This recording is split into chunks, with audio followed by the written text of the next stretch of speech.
आपल्या संप्रदायाच्या प्रथेप्रमाणे आणि भाऊसाहेब महाराजांच्या शिकवणीप्रमाणे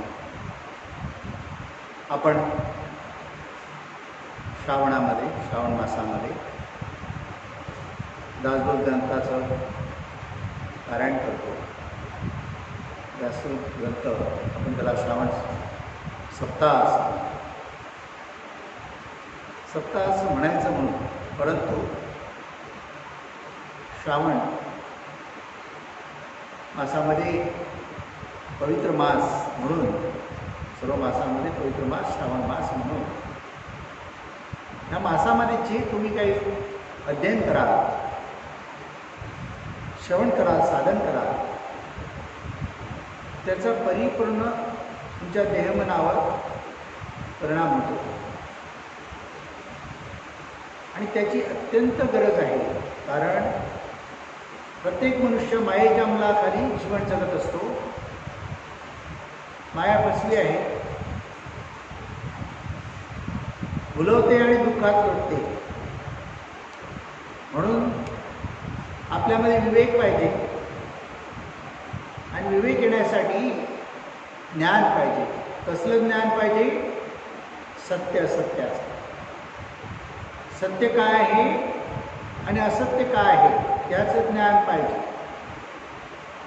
सार असार म्हणजे सत्य असत्य, नित्य अनित्य म्हणजे सत्य असत्य. आपल्याला त्याची परीक्षा नसल्यामुळे आपलं मन भुलतं आणि जे जे आवडतं मनाला त्याच्या मागे आपण लागतो आणि ते अंगीकारतो.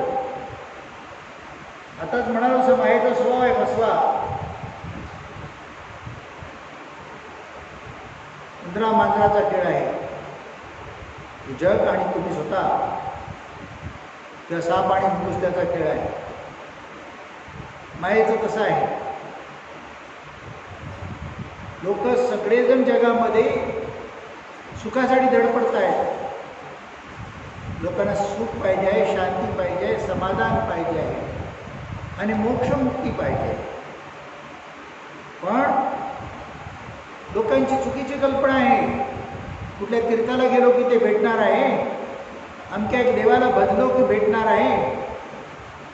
खोटी कल्पना आहे. असं काही होणार नाही. हा जन्म संपेल. जगात एवढी तीर्थ आहेत आणि एवढे देवी देवता आहेत, एवढी व्रतवैकल्य आहेत, या जन्मात पुरी होणारी नाही आहे आणि त्याचा काही उपयोग नाही. उपयोग एकाच गोष्टीमध्ये आहे, एका गोष्टीमुळे आहे, ते म्हणजे आत्मशोध, आत्मज्ञान. आत्मज्ञान असेल तर जीवनामध्ये सुख आहे, शांती आहे, समाधान आहे आणि मोक्षमुक्ती पण आहे.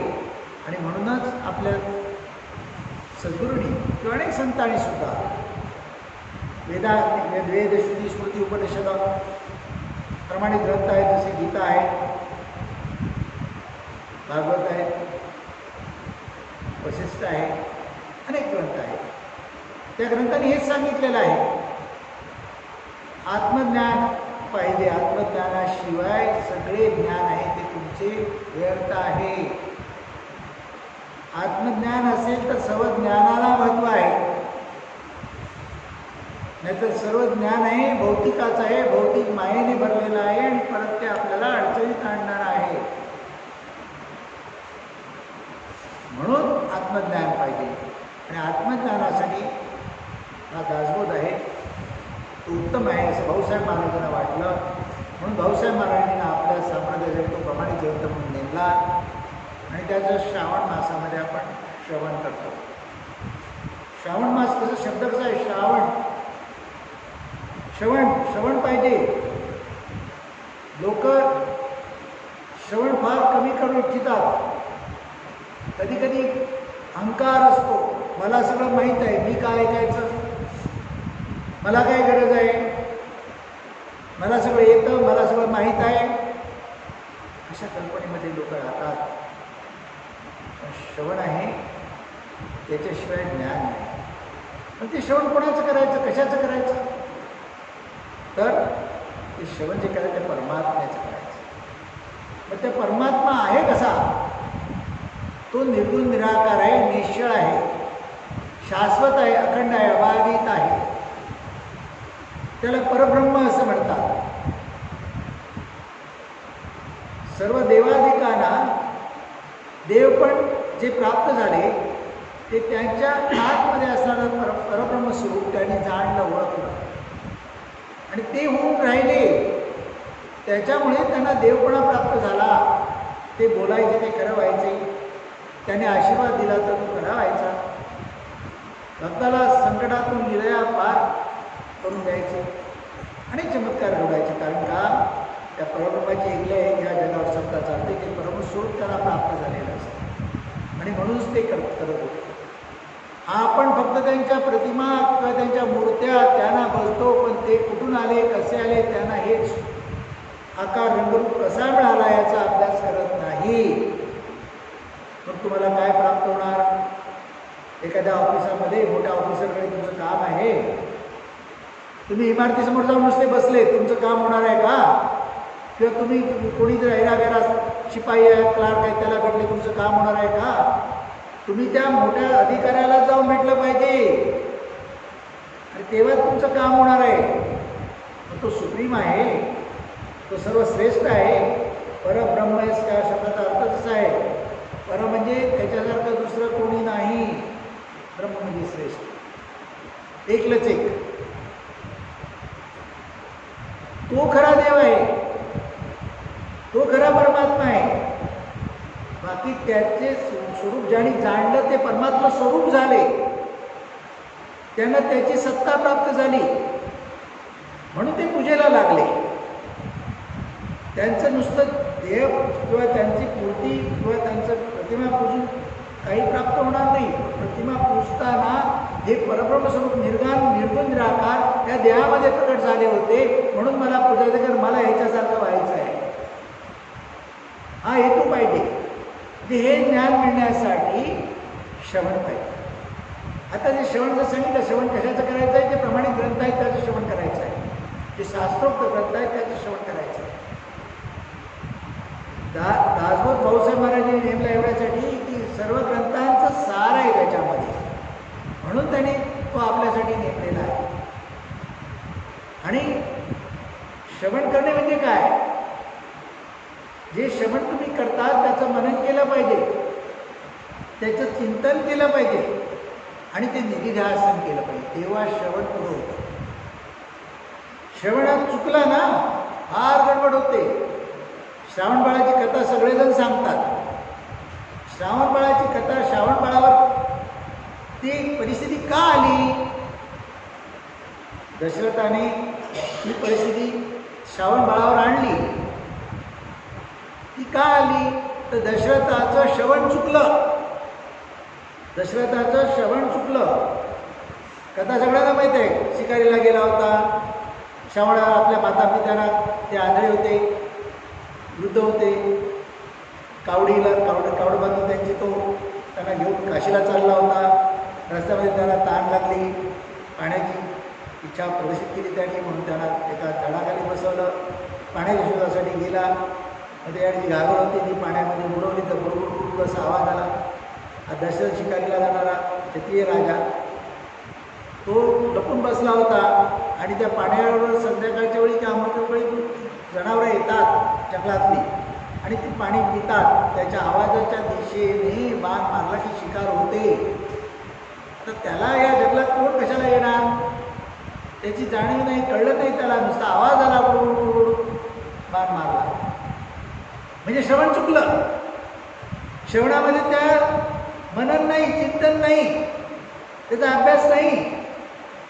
नुसतं ऐकलं, नुसतं ऐकून पाहिलं नाही. तर जे काय ऐकता आहात त्याच्यावर अभ्यास झाला पाहिजे. नुसतं तू ऐकलं की लगेच तुम्ही अंगी काढता, म्हणून जीवनामध्ये फार दुःख आहे तुम्हाला. कधी कधी संत ज्ञानी बोलतात ना, ते तुम्हाला कधी कधी लागतं, पण तुम्ही त्या प्रत्येक शब्द असे जपा, ते शब्द चाटा, त्याचा विचार करा. जीवनामध्ये तुम्ही स्वयंभू व्हा. खरं शांत सुख समाधान प्राप्त करा, तुम्हाला तुमच्या स्वरूपाचं ज्ञान प्राप्त होईल. म्हणून संतांचे शब्द फार महत्त्वाचे असतात, ते शेवट झालं पाहिजे. दशरथाने शेवट बरोबर नाही केलं, म्हणून तो बाण त्या श्रावणबाळाला लागला आणि मग त्याला शेवटी त्या श्रावणबाळाच्या मातापित्यांच्या शापामुळे त्याच्यावर पुत्रविरहाची परिस्थिती आली आणि तो रामराम करून तोही गेला शेवटी. त्याची तीच पाळी आली. तो निदान रामराम करून तरी मेला. तो रामपुत्र या ओळखीने राम राम म्हणत होता. प्रभू या ओळखीने त्याने म्हटलं असताना तर त्यालाही मोक्षमुक्ती मिळाली असते. पण तो कसा होता? त्रिगुणात्मक होता. 3 राण्या, कैकेयी, कौशल्या आणि सुमित्रा. जी कैकेयी आहे ती तमोगुणी, कौशल्या जी आहे सत्वगुणी, सुमित्रा आहे रजोगुणी. या तीन गुणामध्ये तो अडकला आणि तमोगुणाने घाला आणला त्याच्यावर. काय घाला आणला? पुत्र कोण बनण्याची पाळी आणली.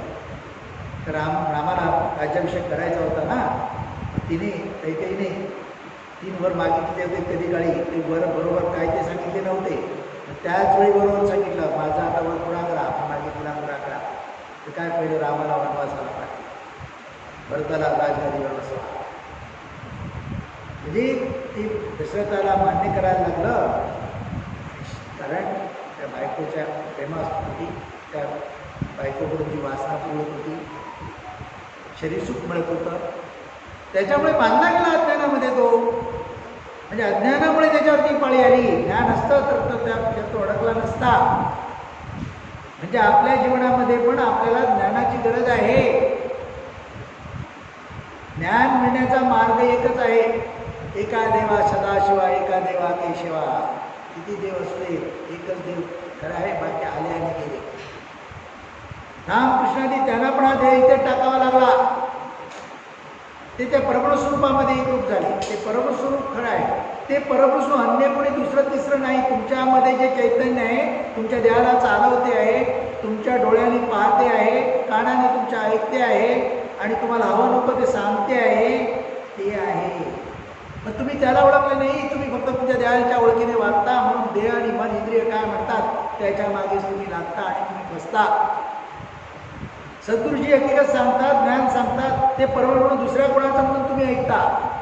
ते तुमचं स्वतःचं ज्ञान आहे, तुमची स्वतःची ओळख आहे, तुमची स्वतःची माहिती आहे. असं तुम्ही अंगीकाराल तर तुमच्या आत असलेलं चैतन्य आत्मा परमात्मा त्याचा तुम्हाला अनुभव प्राप्त होईल. हेच खरं ज्ञान आहे आणि तोच खरा ईश्वर देव आहे. बाकी तुम्हाला उपास तपास करून, कर्मकांड करून, इकडे तिकडे जाऊन, होम हवन करून काही प्राप्त होणार नाही. ही सगळे ग्रंथावर जाळायला लागतील. शास्त्र खोटी आहेत का? पण कोणी वाचलीच नाही ती. कोणाला जे परंपरेने त्या आपले पूर्वज अडाणी होते, अज्ञानी होते, त्यांना काही कळत नव्हतं. त्यांनी काय प्रथा घातल्या त्याच प्रथा आपण चालवतो आहोत. त्याच्यावर कधी आपण विवेक करत नाही, विचार करत नाही. त्याच प्रथा काही लोकांनी तोडल्या, त्यांचं वाईट नाही झालं, उलट ते सुखी आहेत, आनंदी आहेत. पण आपण त्याच्यातच अडकून पडले, अज्ञानात अडकून पडले, कारण आपण विचार करत नाही. आपल्यामध्ये ते ज्ञान नाही. दासबोधामध्ये शेवटचा समास आहे तो परब्रह्माविषयी आहे. आता हे परब्रह्म आहे कसं? तुमच्यामध्ये आहे मी म्हणालो, पण ते नुसतं तुमच्यामध्ये वेगळं प्रत्येकाचं वेगळं परब्रह्म नाही आहे. सर्वांमध्ये ते एकच एक आहे आणि ते कसे आहे? अखंड आहे. अखंड आहे म्हणजे 2 व्यक्ती बसल्या असतील, त्या 2 व्यक्तीमध्ये आहे, 2 व्यक्तीच्या मध्ये जे अंतर आहे त्याच्यामध्ये पण आहे आणि जिथे बसले ते त्या वास्तूमध्ये भरून आहे आणि त्या वास्तूच्या पलीकडे पण आहे. म्हणजे जगामध्ये सगळीकडे सारखं आहे, अखंड आहे. जसं असं म्हणतात पक्षी मंत्राळी गेला, त्याला आकाश चारो तरफ आकाश आहे त्याला. तसं तुम्ही कुठेही जा, कुठेही बसा, परब्रह्म तुमच्या अवतीभोवती तुमच्या आत बाहेर आहे. वेगळं नाही. त्याला खंड नाही, ते तुटत नाही, अग्नीने जाळता येत नाही, पुरामध्ये वाहत नाही, त्याला वेगळं करता येत नाही, त्याला छेद करता येत नाही. ते अखंड आहे. असा तो मुख्य परमात्मा, त्याला परब्रह्म म्हणतात. तो खरा ईश्वर देव, सर्वश्रेष्ठ.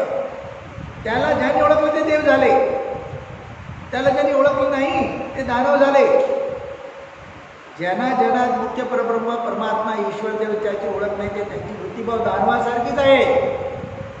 आणि म्हणून जगामध्ये असमतोल आहे, दुःख आहे, अशांती आहे.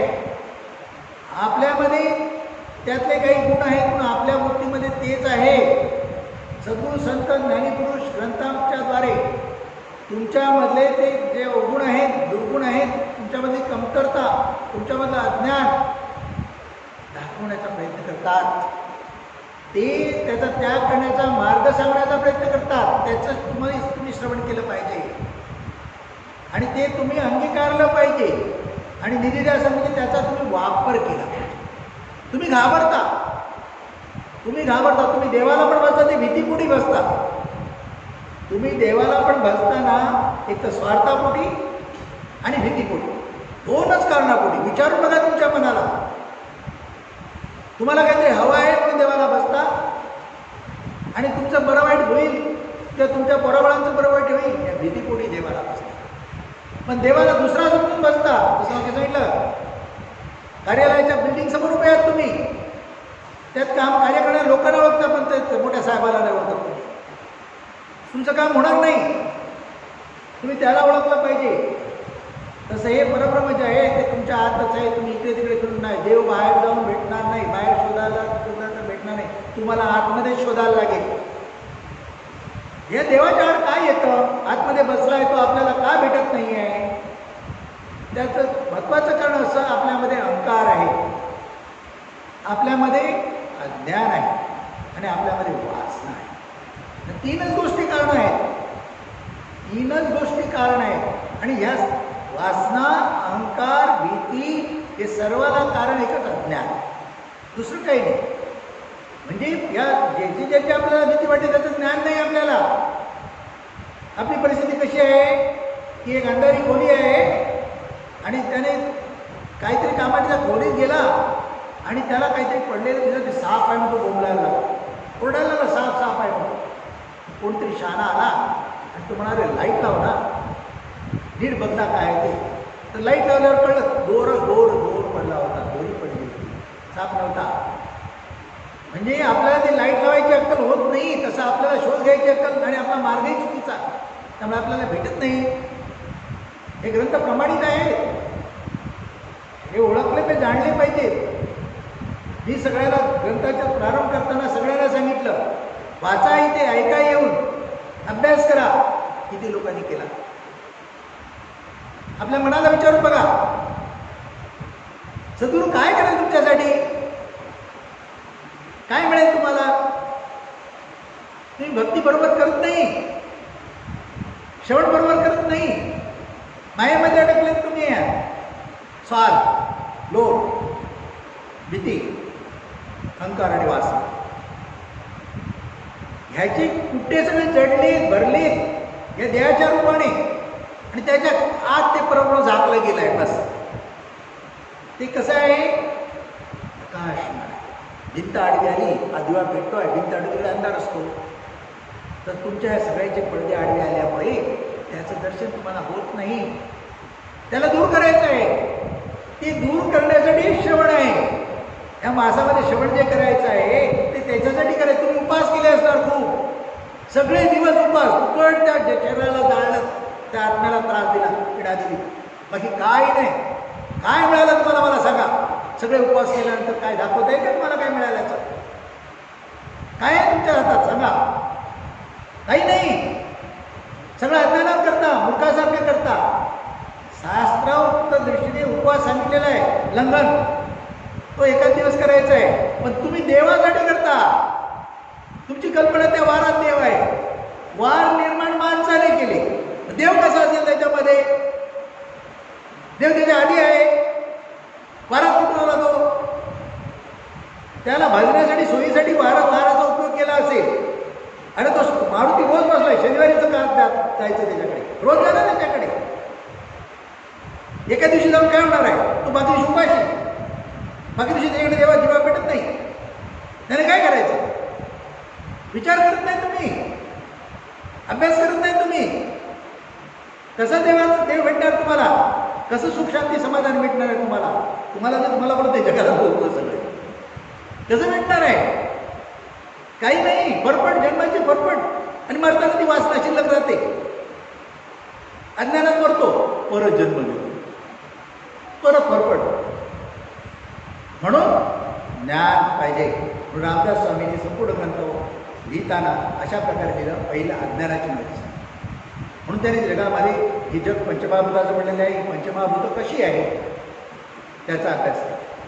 मग हे जगामध्ये जीव निर्माण झाले, देह आकार निर्माण झाले, किंवा अनेक गोष्टी आकाररूप दिसत आहेत, दृश्यरूप दिसत आहेत, त्या कशा निर्माण झाल्या, चार खाडीतून निर्माण झाल्या, त्याचा अभ्यास केला. आणि हे सगळं जे निर्माण झालेलं आहे त्याची अवस्था काय आहे, ते कोणाच्या बळावर चालतात, तर ते एका चैतन्याच्या, एका आत्म्याच्या, त्या परब्रह्माच्या, त्याच्याशिवाय नाही.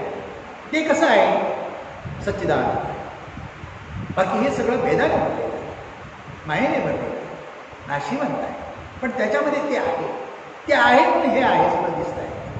ते ह्याला बघून काय होणार नाही, त्याला बघून, त्याला ओळखलं पाहिजे. तुमच्या देहामध्ये ते आहे, ते परके नाही, तुमचे स्वतःचे आहे. बघा सांगितलं ना, पक्षी आकाश उडून गेला किंवा तुम्ही उडून इथून गेला तर तुमच्याबरोबर ते बरोबर चाललेलं आहे. जिकडे तुम्ही जाल तिकडे आहे ते. तुम्हाला अमुक ठिकाणी शोधायला जायची गरज नाही. पाण्यात जसा मासा असतो त्याच्या चारी बाजूला पाणी आहे, त्याच्या आत पण पाणी आहे, तसं परब्रह्म तो परमात्मा ईश्वर देव आपल्या भोवती, आपल्या आतमध्ये, आपल्या रोमारोमामध्ये आहे, चैतन्य म्हणून. त्याला जाणायचं आहे. तो सर्व विश्वामध्ये आहे, विश्वाला नाश आहे, तो शिल्लक राहतो, हे शेवटी त्यांनी सांगितलेलं आहे. आणि ते तुमचे स्वरूप आहे. ज्याने ते ओळखलं ते देव ईश्वर झाले. ते स्वतः सांगून घेऊन गेले. तुम्ही भगवद्गीता वाचता, पण भगवद्गीतेमध्ये शेवटी काय सांगितलं आहे श्रीकृष्ण भगवानाने? हे मला जे काही ओळख माझी पटली ती माझ्या गुरुमुळे. अगदी स्पष्ट शब्दात सांगून ठेवलेली आहे. सगळ्या ग्रंथांचं शेवटी सार आहे का प्रत्येक देवाने जे आकाररूपाने निर्माण झाले, रामाने सुद्धा तेच सांगितलेलं आहे. जे आकाररूपाने देव झालेले आहेत, ऋषी मुनी सगळ्यांनी आम्हाला हे ज्ञान पासून आमच्या गुरुकडे झाले. गुरु हा परब्रह्मस्वरूप आहे. म्हणजे आत्मप्रचितीची व्यक्ती ती परब्रह्मस्वरूप, आणि तीच सद्गुरू म्हणून लोकांना ज्ञान देऊ शकते, कारण त्याचं ते प्रचितीचं ज्ञान असतं. रामदास स्वामी काय प्रचितीचे संत होते, त्यांच्या मुखातून आलेली वाणी आहे. आणि ह्या वाणी तुम्हाला ज्ञानेश्वर माऊलीची गोष्ट माहीत आहे. त्यांनी त्यांच्यामध्ये ते परमस्वरूप त्यांना तुमची प्रचिती आली होती.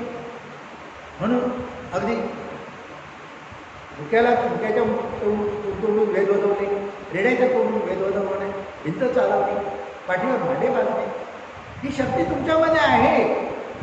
तुम्ही तुमच्या सद्भावना ठेवल्यात, सद्विवेक ठेवला, सद्विचार ठेवला, आणि सत्याने वागला, मन शुद्ध ठेवले, तर तुम्हाला त्याची प्रचिती येणार. नेहमी सांगतो, आरसा स्वच्छ आहे, तुमचं रूप दिसतं, तसं तुमचं अंतःकरण शुद्ध असेल, पवित्र असेल, तर तुम्हाला तो आतमध्ये ईश्वर आहे तो अनुभवायला, त्याची शक्ती तुम्हाला अनुभवायला.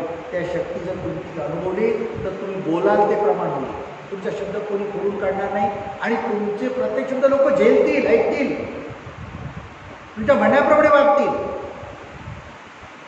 पण तुम्हाला तुमच्या वासना दूर करायला, तुमचा स्वार्थ लोक दूर करायला, तुम्हाला सर्व काही तो परमात्मा ईश्वर त्याच्यावर सोडून त्याचंच नामस्मरण. बाकी पोराबाळाची चिंता करायची गरज नाही. खरं सांगेन, पोराबाळाची चिंता करण्यामध्ये जो वेळ घालवता तो देवाचं चिंतन करण्यात झाला. तुमच्या पोराबाळाची चिंता तो आहे. तुमच्या हातात काही नाही, तुम्ही परावलंबी आहात. त्या ईश्वराच्या हातातच सगळं आहे. त्याच्यावर सोपवलं ना तर तुम्हाला आयुष्यात मोक्षमुक्ती मिळणारच. आनंद तुम्ही भोगाल, सुख भोगाल, शांती समाधान भोगाल. तुमच्या पोराबाळांचं कल्याण झालं, तुमच्या डोळ्याने तुम्ही पाहाल. परिपूर्णपणे वाहून घ्या, त्या मेरेसारखी भक्ती करा. हां, अनेक संत आपल्याकडे होऊन गेलेत बघा. परमात्मा स्वरूपाच्या प्राप्तीसाठी जात पात पंथ धर्म आडवा येत नाही, कारण परब्रह्म सर्वांमध्ये आहे. किडामुंगीमध्ये पण आहे, सर्वांमध्ये आहे. त्याच्याशिवाय कोणाची हालचाल होणार नाही. तुम्हाला जे जीव पण आहे, तुम्ही जे हयात आहात, जिवंत आहात, तुम्ही जे जीवन जगता आहात, हे त्या परब्रह्मामुळे आहे. नाही त्या देहाला काही नाही आहे. ते परब्रह्माने देहाचं अस्तित्व त्याग करायचं ठरवलं तर देह तत्काळ पडतो. मग देहाचा अभिमान करू नका. त्याच्या आत बसलेला आहे, त्याची पालखी आहे, हे त्याचं देऊळ आहे, ते पवित्र ठेवा आणि सतत आठवण ठेवा माझ्यामध्ये तो आत्मा परमात्मा आहे. बाहेर शोधायला जाऊ नका, चुकीचे मार्ग, चुकीची भक्ती करू नका, चुकीच्या मार्गाने जाऊ नका. संत संतोने सोपा सरळ मार्ग सांगितला आहे. परंपरेने अज्ञानात लोकांनी मार्ग काढले, सांगितले, तेच तुम्ही धरून बसता. त्याचा विचार करा, त्याच्यावर हे कसं बरोबर आहे विचार करा, कसं बरोबर आहे विचार करा. काही प्रथा चुकीच्या कळल्यानंतर त्याग केला लोकांनी ना, मग अशा अनेक गोष्टी तुम्ही अजूनही धरून ठेवलेल्या आहेत, त्या त्याग केले ना, तुमचं जीवन सुखाचं होईल, समृद्ध आनंदाचं होईल आणि परमस्वरूप तुम्हाला ओळखणं कचकी येईल. रामदास स्वामींनी काय सांगितलं, हे अज्ञान जे आहे तुम्ही धरून ठेवले त्याचं ज्ञान पहिलं सांगितलं. त्या ज्ञान दूर झाल्यानंतर तुम्हाला तुमचे परमस्वरूप प्राप्त होणार आहे. ते शेवटच्या या समाज सांगण्यास सांगितलं. त्याचा अभ्यास करायला पाहिजे. यावर्षी करू शकला नसाल, पुढच्या वेळी करा, रोज करा. तुमच्या घरात ग्रंथ ठेवा. दिवसभरात कधीही वाचा, कधीही वाचा. वाचल्याशिवाय झोपू नका. रात्री झोपायला जाणार नाही असा निश्चय करा. माझ्या गुरुचं वचन आहे, असा निश्चय करा. निर्धार उपास करणार असा ठरवता, निर्धार उपास करता, काही प्राप्त होईल. तुमच्या किडन्या, तुमचे लिव्हर, इतर इंद्रिय लवकर खराब होतात. डॉक्टरकडे जायला लागतं, सलाईन चालवा, अंक करा, तंक करा. पण तुम्ही जर नुसतं हे ग्रंथ वाचाल आणि सद्गुरूचं वचन आहे, गुरुमंत्र दिलेला, त्या ओळखीने तुम्ही राहाल, काही करायचे, काही करायची गरज. परब्रह्म सर्वामध्ये म्हणजे मी सांगितलं त्याला, इथे कुठल्या तुमच्या आहाराचा, विहाराचा, कशाचंच बंधन नाही.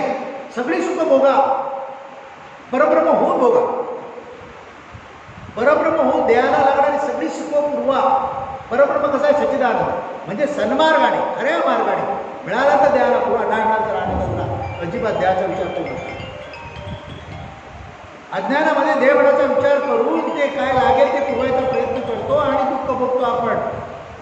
ते होण्यासाठी, ते आपले त्यातून मुक्त होण्यासाठी अभ्यास आहे, ते साधन आहे. त्याच्यासाठी हा भाऊसाहेब बारे आपला ग्रंथ लावला आणि आपल्याला साधन अभ्यास करायला सांगितलं. आणि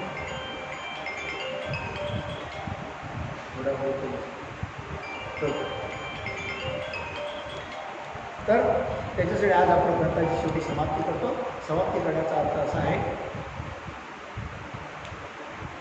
समाप्ती करण्याचा अर्थ असा आहे की हे सगळं ज्ञान, ही ओळख आपण अंगीकारली, स्वीकारली आहे, तेव्हाच खरी समाप्ती होणार आहे. नाहीतर समाप्ती कशी होईल? आणि समाप्ती कशाची करायची? अज्ञानाची समाप्ती करायची. आणि जे आपलं स्वरूप आहे ते कधी समाप्त होत नाही, ते शाश्वत आहे. ह्या निश्चयाने ओळखीने राहायचं आहे, हे ज्ञान घ्यायचं आहे. त्या अर्थाने खरी समाप्ती. राजाधिराज